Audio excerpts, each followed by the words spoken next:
Hey, Amy, Yeah, Juan. give me that beat.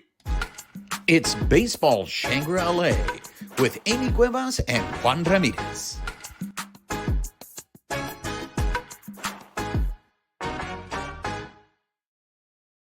What's up, party people? She is Amy Cuevas. I am Juan Ramirez. You are watching or listening to Baseball Shangri-La. If you are listening on the audio portion, please make sure you're subscribed to the podcast. Make sure you write us a review, rate us, help spread the word. If you're watching us on YouTube, make sure you're subscribed to the YouTube channel. Hit that notification button. Give us a thumbs up. Leave us comments. We love engaging with you guys. And most importantly, make sure you guys are following us on social media, on X at BB Shangri-La, on Instagram, YouTube, and Twitch at Baseball Shangri-La. Amy, ¿cómo estás? How was your weekend? It was full of baseball, just the way I like it. How was yours? It was fantastic. I got to see you on the in the press box on Saturday, and very busy weekend. Congratulations to my nephew for getting his master's in agriculture. I think it's oh my god, I didn't even ask him. I didn't even ask him when he got his master's, and I'm horrible, but congratulations. That's a huge achievement. And as he was walking down, he made it very clear that he has 3 degrees now. He has 3 degrees. So congratulations to him. And then I capped off the weekend with a softball banquet where my daughter was named to All League. So I'm very proud of her for doing that. She had a great season. Came up a little short in the playoffs, but she made a lot of progress. So that was my weekend. You just baseball? Just strictly baseball? I just baseballed out. I'm trying to think what I did. Yeah, pretty much I was in the press box Saturday and Sunday. So just covering the team, and the days I wasn't there, watching the game, obviously. So yeah, my head is full of stats. My new baseball reference guide, my MLB official rules arrived. Oh, nerd. Not only do you have that book, what was the other one that you posted that year? How many books do you read a week? Sometimes like I try to get through at least one a week. I just finished the Kershaw one last week. I'm dabbling in a couple other ones, so I mean they're not all straight through. I have a pretty good stack going though. I think it was Joe. Oh God, what is the title? If you guys are interested in it, he has 2 books, and I think he's also a Saber member. But the first one is called The Baseball 100 by Joe. I hope I don't murder his name. Poznansky, and the other is Why We Love Baseball.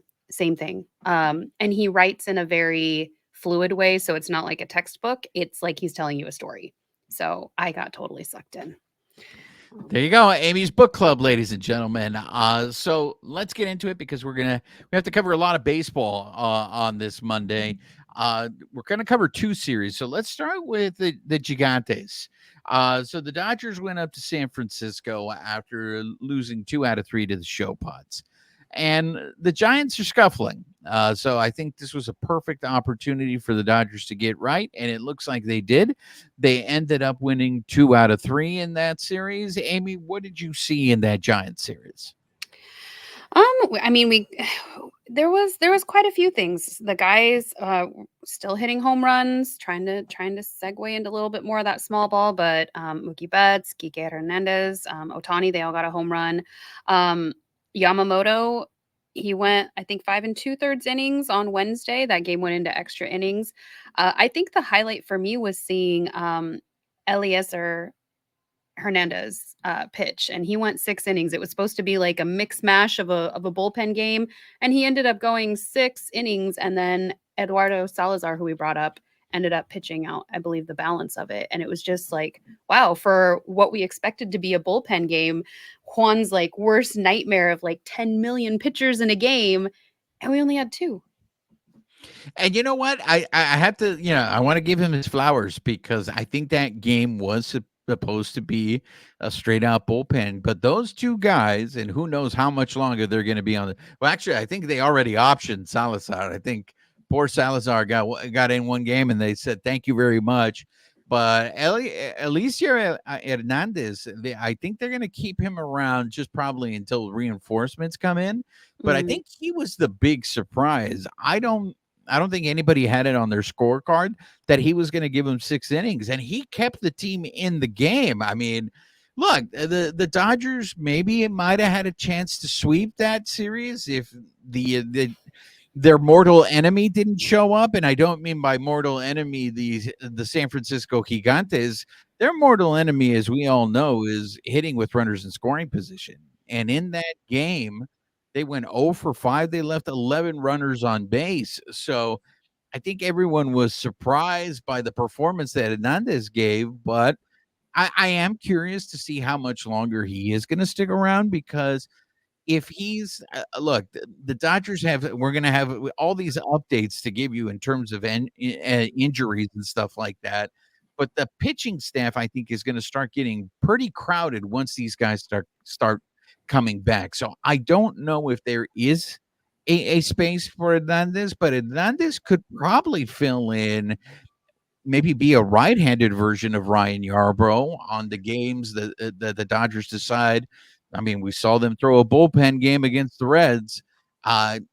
He was a guy to have in their back pocket that I think will save the bullpen for certain games.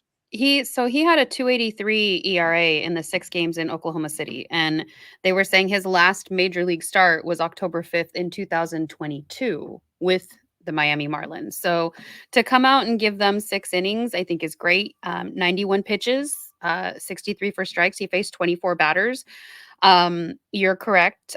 Salazar did get optioned to AAA, but I think because, and again, one of our updates, Emmett Sheehan did end up having Tommy John surgery on Tuesday, and it was announced on Wednesday that he's out for the season. So I think he has a better shot of potentially Hernandez sticking around because of some of these shifts that we're going to discuss later. And what's interesting about Emmett Sheehan is he ended up getting that new Tommy John. He chose to go with the brace, which is it because my understanding when we were talking about Tommy Johns was that was going to be reserved maybe for people with their second Tommy John, but maybe that's not the case anymore. Maybe because his was a partial tear. I don't know if it was reserved for that. I think it just so happened the guys who were getting it were just on their second surgery because this might be the new and improved now with 93% more braid. I don't know. Like, I think it might just be a coincidence, and this is what we might be seeing going forward. Or maybe it just depends on the actual injury, the tear itself. Yeah, and I think when the Dodgers went ahead and announced that, I don't think it was a surprise to anyone because I think everyone had already made up their mind that Emmett Sheehan was done for the season. I don't think anyone expected. Well, and I think it was just released too that he also had an oblique strain, I believe, as well, that he earned during spring training. So rough start to the year for him. So hopefully he can bounce back, and maybe we'll see him sometime next year. And poor Emmett Sheehan, I mean, for him to get pulled up from AA last year and perform the way he did perform, I think everything was pointing to he maybe could take the next step this year.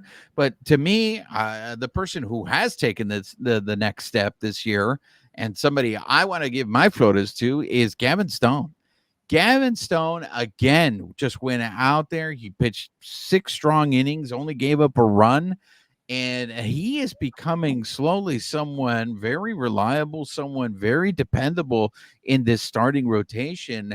We had talked about it with him all season long. Well, the issue is, can he be consistent? And over his last 4 starts, he has been very consistent, and he continues to build the case.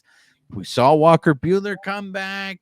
Pretty soon Bobby Miller may be coming back. What are you going to do? Do you go to a 6-man rotation, which I would love to do? I don't want to see any more bullpen games. Look, Gavin Stone is a guy that I think he's going to make it really hard for the Dodgers to go ahead and send him down, because if you look at the numbers, Amy, his numbers are in terms of ERA, his numbers are very close to Yamamoto's. Now, the issue at hand is Yamamoto's strikeout to walk ratio is is much better than Gavin Stone's. And I don't know if Gavin Stone is going to be that strikeout pitcher, but look, they're only. I mean, I think Yamamoto has a 3.21 ERA and Gavin Stone has He a does. 3.27 ERA. So, Well, and I think in some of these cases too, like not to take away from the pitchers, but it also helps when you get run support, which is what we saw in those 2 out of 3 wins, right?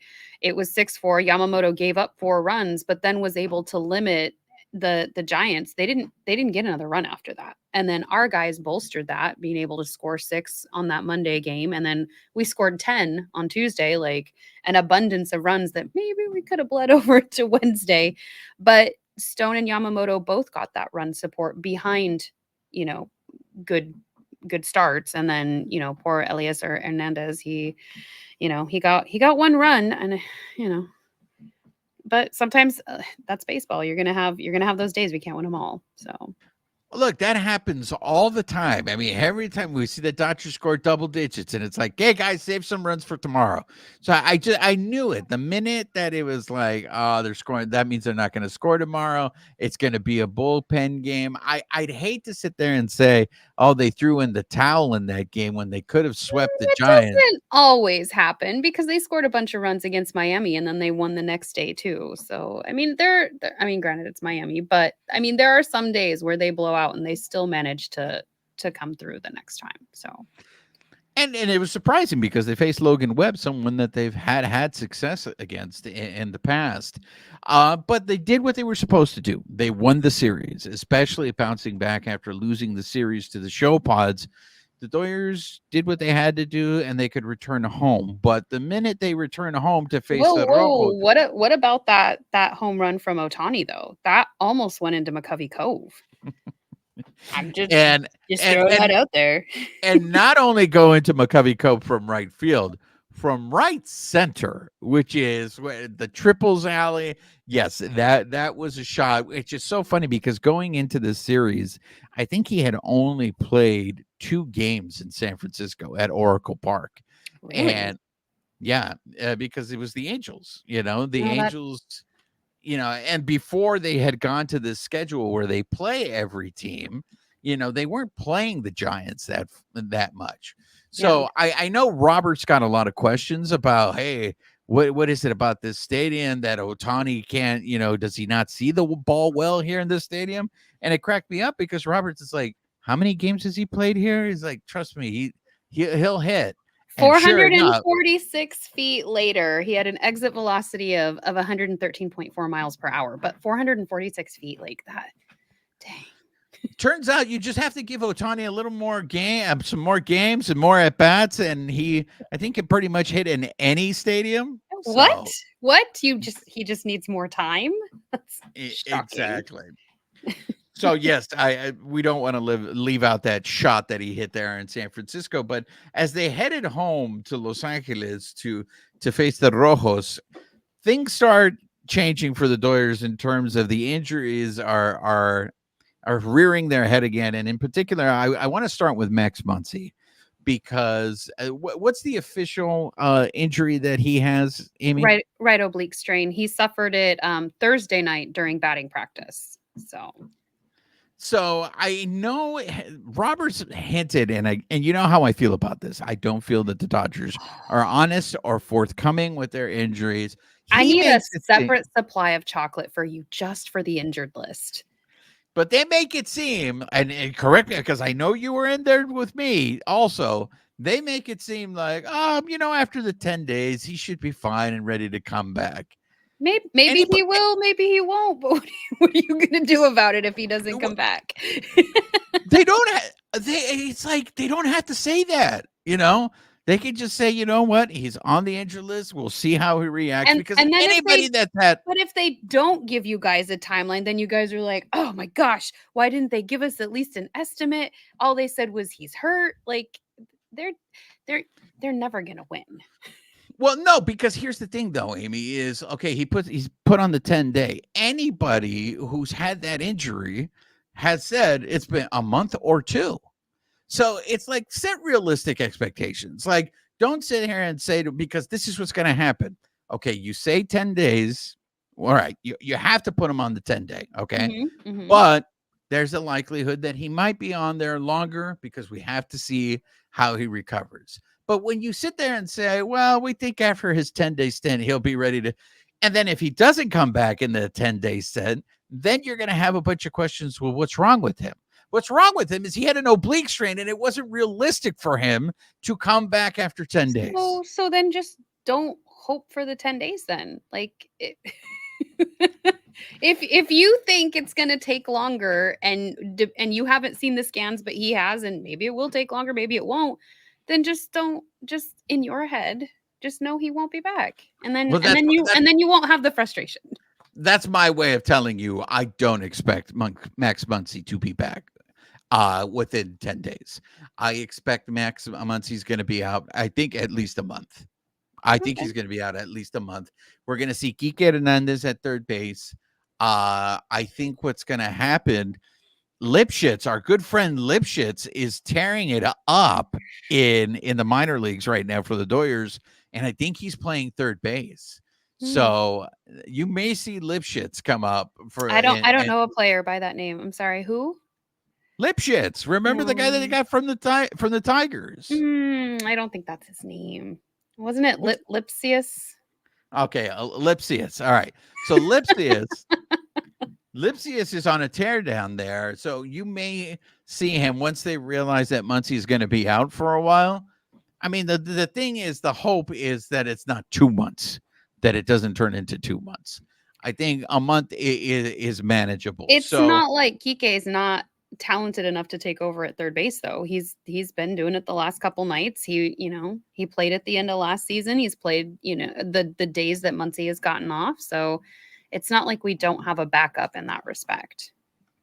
Yeah, and we'll see what happens, because I feel the argument has always been that Kike is not an everyday player, and that when he does play every day, he gets exposed.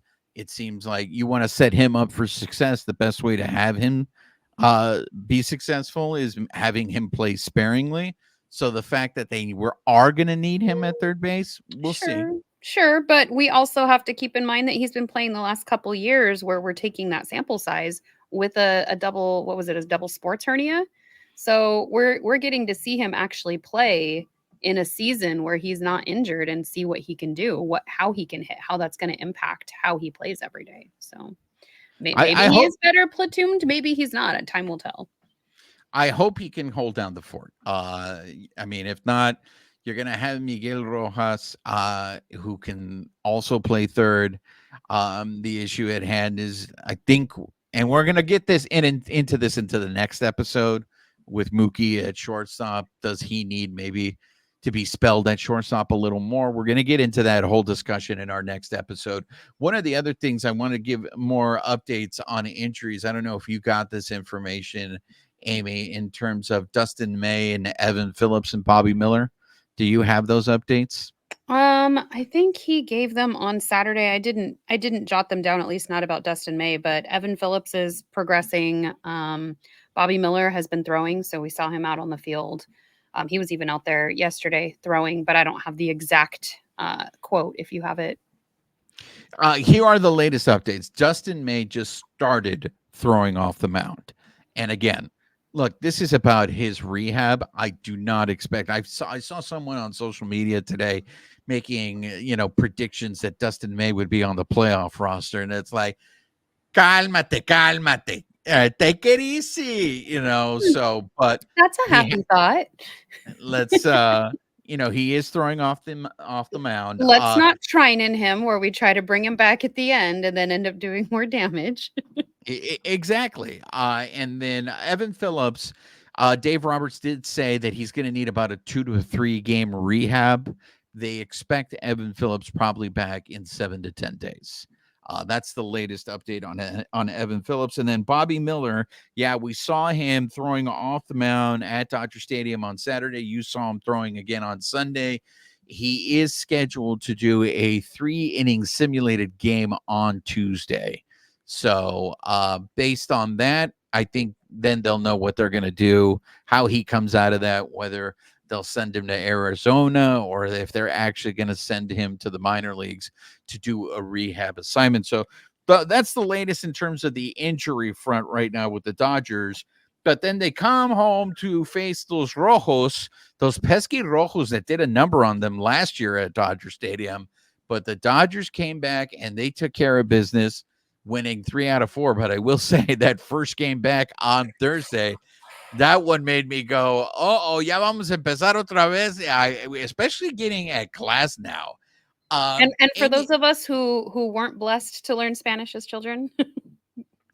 oh, I'm sorry. But what I meant to say there was, oh, here we go again. That's we're gonna things are gonna start here because you noticed this, when we went to the game together and you saw Glasnow, it really seems that when Glasnow doesn't have his off-speed pitches, he is a different pitcher. I know you noticed it like when he was bouncing the ball before the plate, and that game on Thursday against the Rojos, it just didn't look like he had any of his off-speed pitches, and he just is a normal guy when he doesn't have that. That's as much as He's everybody talks about his human. bat.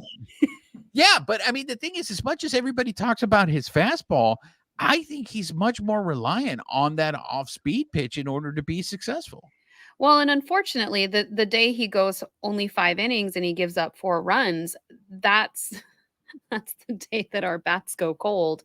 And usually it's like, okay, that's the day we know he's going to be dominant. So we can throw in, that random 7-8-9 combination. And unfortunately, we had Chris Taylor, Outman, and Barnes there. And right now, because they haven't hit their stride, CT3 went 1 for 4 and Outman and Barnes went 0 for 3 each. So you don't even have anybody who can bolster those runs on the back end if you're giving them up on the other side. So just unfortunate that happened to coincide. Yeah, that series really started off on a down note because the next day, fellow Stalloner Club member, and this one hurts, James Outman got sent down. We saw Miguel Vargas get called up. Look, we knew this day was coming. We were going back and forth. Who is going to be the odd man out? Because Jason Hayward also returned, and he hit a home run on Friday. So Jason Hayward, I think, giving encouraging signs, but we all knew that realistically it was probably going to be fellow Stalloner Club member James Outman being sent down. Hopefully he's going to play every day down there and he can figure out what's going on with his swing. I fully expect that he's going to be back up during the season. But it's just tough because this is where we remind people this guy came in 3rd in the Rookie of the Year voting last year. And I just hope that he can get things figured out. Yeah, it's interesting that he got. I guess I was just really hoping that he'd get to stay up and, get a shot at trying to revamp his swing. But I understand giving him that everyday playing time and then bringing, get that confidence and come back up. It's interesting though that we have, Vargas and Taylor will be platooning in left field. And I heard Robert say that Vargas has not played in the infield in the last year. So it makes more sense to put him in left field. But I feel like the concerns that everybody had in the offseason about bolstering the left side of that outfield, we're about to feel it again right now because we've got Taylor out there. We've got Vargas, who's never really played out there in the majors, and he's there now. Yes, of course, you can slide over Teoscar on some of those days, and he has been playing left field, and it looks like he's been doing pretty good at it. But it's just an interesting combination of having those two over there. So I'm interested to see how it plays out. Well, especially after what happened on Saturday, that little play out there between Andy Pages and Miguel Vargas, you could sit there and you go, well, they haven't played together. It's like, well, they did play together in the minor leagues, guys. Now, the issue at hand is Andy Pages was probably playing right field in the minor leagues and Vargas was playing left. So they probably didn't communicate a lot down in the outfield. The moment I think that got caught up in was Teoscar Hernandez and Jason Hayward. Both of them were speaking to Pages and Miguel Vargas in between innings after that play. to try to give those guys guidance. And I know Robert said this after the post-game interview, and that he says, look, this is their team. They run the show. And it's one of those things where, is it more effective to get that message from the manager or from your teammates? And And so somebody who's been in your shoes before, who's had those collisions, or I thought I called it. Oh, I guess I didn't call it loud enough, or I was so caught up in the moment I didn't hear you call it. Like, it can't be easy to be out there. And Dodger Stadium is not exactly a quiet stadium. absolutely. So, look, the Dodgers again did what they had to do. They won another series. They won 3 out of 4. Yeah, that game on Thursday was rough, but they bounced back with a extra inning win on Friday. Look, I want to skip to what I think is probably the thing that everybody was most encouraged about, and that was Saturday's game with Walker Buehler going 6 innings, giving out 3 hits, 7 strikeouts. Look, I don't want to. I want to make sure that I give Walker Buehler credit because especially his first 2 starts, we kept harping on patience, that it's going to take him a while, and will he even ever regain what he looked like in previous years? Look, the Reds were aggressive. They were working. They might have helped him out. There may have been also a generous strike zone helping him out. But this is a huge confidence builder, I think, for Walker Buehler. 6 innings. And Amy, I don't know if you saw his post-game interview. I was in there with him, and I have never it was so obvious you could see the relief in his face. He was so candid. And, he has an intensity. There is an intensity to that dude.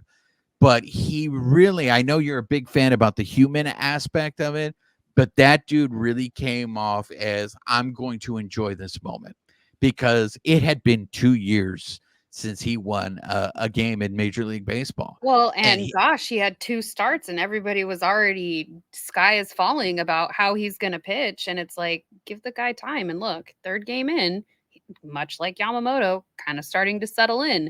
It's amazing how it just sometimes takes time. But I mean, the other thing that I heard from him that I was just like, it speaks to his maturity, is he admitted that he didn't listen to people. Like, people would sit there and tell him, well, this is what you got to do. And he was just like, yeah, whatever. Just like smile and nod. And then I'm going to go ahead and do his own thing. And he said between his last start against the Show Pods and this start against the Rojos, that people came up to him and he actually started listening to him. And one of the big things that came up was they moved his spot on the rubber, where he stands on the rubber. Yeah, he's And not towing it anymore. He's got his heel on it, and it's letting him see the mound better and where his strike zone is. I was actually taking some photos and editing those this weekend, and I was like, oh, I can see the foot placement that he's got now. And it's nice to see those little tweaks that they do that we don't always see actually pan out. So it's going to be encouraging to see. I mean, I look forward to, because he's going to get the Reds again next week. And actually, no, he's going to get him this week. Excuse me. He'll get him again. So this is a team that's going to see him for the second time in a very short amount of time. So I am curious to see how he does in the second outing against the Rojos. But it just seemed everything that he was saying was, he understands, he finally realizes he can't do it the way he used to do it, and that he's basically learning a new way how to pitch now. And which is what you kind of said before. Yeah, but I think from his own words, what he realized is, I'm sure I wasn't the only one saying that to him. Everybody was sure? probably, yeah, I'm sure everybody was saying that to him, but he just wasn't having it. He wasn't having it because he's a proud man. He's a major leaguer. He's does it at a level that nobody else does it at, right? He's been there. Well, I think it's also, these guys are so used to repetition. And as we know from just seeing them, any tweak, any change, that can either make something click or it can knock them off their stride. And for him, because he is still trying to find his way back, maybe it was like, yeah, I really don't want to change anything because this is all I know. And now the fact that he is open to it and he's seen some positive results, maybe he can mix both of those things. Hey, these are the things that got me here, but some of these new tweaks are the things that are going to carry me forward. Yeah, I'm curious. Like I said, his next start, it's going to be against the Rojos. I'm curious what he looks like because I was, I was preaching patience. It's going to take a while. Hopefully that by the end of the season, he'll be an efficient pitcher. If he's turned the corner, this is quick. In game 3, those innings were efficient. Like they were like almost up, down while he was in. Like, yeah. I mean, for him, he couldn't get in. I mean, he pitched 4 his first time out against the Marlins, but against the Show Pods, he couldn't even get out of the 4th inning. So for him to come back and give you 6 innings like that, it's and very scoreless at that, 6 scoreless innings. Yeah, I mean, it's very encouraging. And to me, it's like I said, if he has turned a corner after only 3 starts, look, this is going to be a good problem to have if everyone else remains healthy. But when you had this level of competition from your starting pitching for them, I mean, you're fighting for spots in the rotation. Look, the Dodgers are going to be the ones benefiting from this. I want to call attention to something because you cracked me up when you said I think you shared this on social media. So Shohei Ohtani got his first game-winning hit as a Doyer on Sunday. And if you saw afterward, they went to go, Teoscar went to go throw the Gatorade on him. And you want to take it from there as to what happened at that moment? Poor Anthony Banda. He pitched the 9th inning, his first game in as a Dodger. Did a great job, by the way. He's standing a couple feet behind Shohei as he's going through the line, giving everybody high fives, getting the congratulation. And Teoscar just heaves the bucket of water. And you see in the background, if you watch carefully, Anthony Banda just got hit with it, didn't even know it was coming. So whatever flew past Ohtani hit Banda, and he was just collateral damage. And you saw him kind of like, what? Banda looked like he got shot. He was just like, what? What did I do? Splash. Welcome to LA. Yeah, and look, and you're right. Give that man his flores because he had Ellie de la Cruz on second base. And Elliot de la Cruz stayed on second base. And how about the number that the Doyers did on Ellie de la Cruz? Because after that, on Thursday, he was a one-man wrecking crew. Like, he was just, I felt he was toying with the Doyers on the base paths. He stole 4 bases. He stole 4 bases Thursday. Yeah. Yeah. He stole 4 bases. But after that game, he went 0 for 13. They shut him down. Mm-hmm. So they did a number. But Anthony Banda, being able to keep him, and so the Doyers could go ahead and walk off, and Shohei.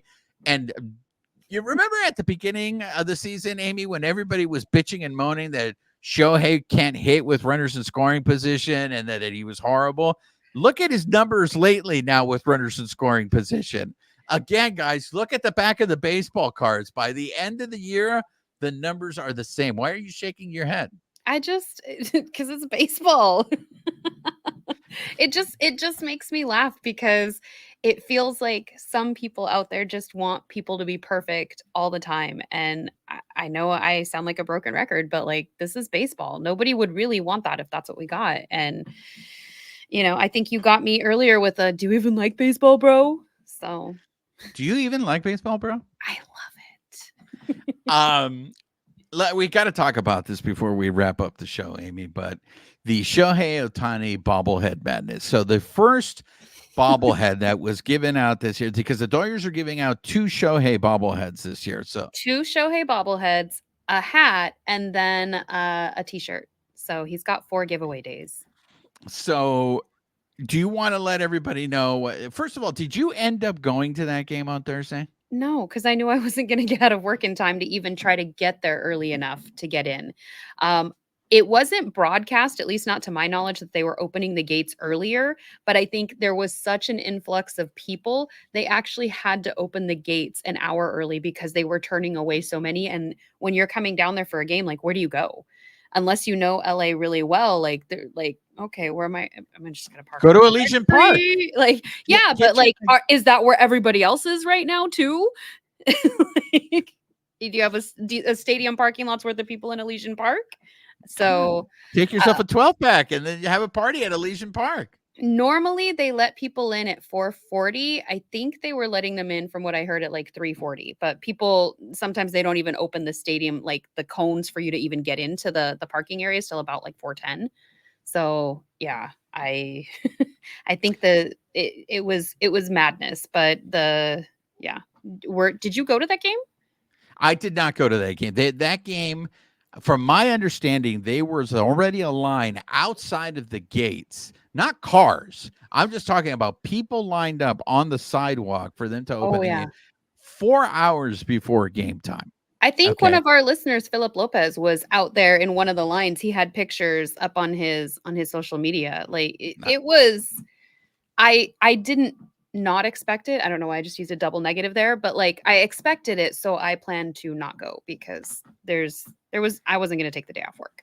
That's right. Philip Lopez was sending us pictures from the lines inside the parking lot at Dodger Stadium where you line up to get into the stadium, how far the line was backed Mhm. up. I know I think there was commentary from the Spectrum Sportsnet LA guys that this was the first time they had seen that stadium that full before the game even started. And I go know ahead. there have been nights like Kobe and like Fernando Valenzuela, like when there have been giveaways for those things, they have been packed. Like I think Kobe's jersey night last year was one of the bigger ones, like where we were all inside and people were still waiting to get in and get their special ticket pack. But that was a special night. That wasn't like an everybody gets a giveaway. But I think the fact that there were only 40,000 as well, clearly it was a sellout. So Yeah, and Kirsten Watson told me that the last time she saw it like that was when they gave out the World Series replica rings. Remember when and I forgot to ask her if it was when they gave out the first one or when they did the mystery box ones when you didn't know what year you were going to get. I was there for both. I think it was the first one because It at that was point none of us had a World Series ring, so we were all like, "Oh my god, get in the line, let's go." The second, like the one with the mystery box, like there were a lot of people, but because it wasn't as novel, I don't think. Like everybody there was like swapping, what'd you get?" But it wasn't the, "Oh my god, 2020, we finally have one after this long drought of no World Series." Yeah, I think this Showhead bobblehead one though, that one took it. It takes the cake in the Yeah. morning. I didn't even know this was happening till my best friend was watching the news and she was like, "What?" Turned it, flipped the camera around and Shohei's getting honored by the city of Los Angeles for, now May 17th is going to be Shohei Ohtani Day. Like he's got his own day. He's got a Yeah. bobblehead. He's hitting his first walk-off home run in 4 years. Like I think he had a pretty good weekend. Yeah, Shohei had a very good weekend, I would say. Last thing about this, because they were also they gave out 40,000 bobbleheads, and 17,000 of those were 1700. was I it think 1,700 or 17,000? Oh, I thought it was 7. You're probably right. I'm Was sorry, what? No, before I'm going to earn this. I'm going to give you time to stall. So I'm going to explain to people. So in the 40,000 bobbleheads they were going to give out, it was Shohei in the home jersey. But then sprinkled in those 40,000, they were going to give a certain number of Shohei bobbleheads that were in the Dodgers gray road jersey. I believe the number that I saw was 17,000 Mm, of those 40,000, You might be but right. I'm trying to I find may it. stand corrected. Are we going to have to? No, Wow. no, I'm right. 1,700. 1,700. 1,700. All right, I stand corrected. Thank you for saving me from a base Go back, go running back, go blunder. back. Because we haven't had one in a while. We've been on a good streak here. Hey, Joe You weren't DiMaggio. you Watch weren't out, Joe you were DiMaggio. gonna get caught stealing like Theosker did yesterday. That was bad. You need a That bigger was bad. leadoff. You need a bigger leadoff. You need a bigger lead off. Okay, so last thing is this time before we end the show, the Doyers start a series tonight against the Serpientes. So far, it has been a very good homestand. They've won 3 out of 4. Hopefully, they get to end it by winning this series. That'll be 3 series in a row that they're going to win. The Serpientes come in their last 10 games with a record of 5-5. So I think the Dyers have a good chance. They got Yamamoto going on Monday. They have Gavin Stone going on Tuesday. So I think they have a And we good have chance to win the Glasnow on series. Wednesday too. So Glasnow will be in, and we are 9 games ahead of them. So hopefully we can make that gap a little bit bigger. Exactly. I think this is a good time to go ahead and bury those serpientes. Before we wrap things up, Amy, anything else you want to say to the people?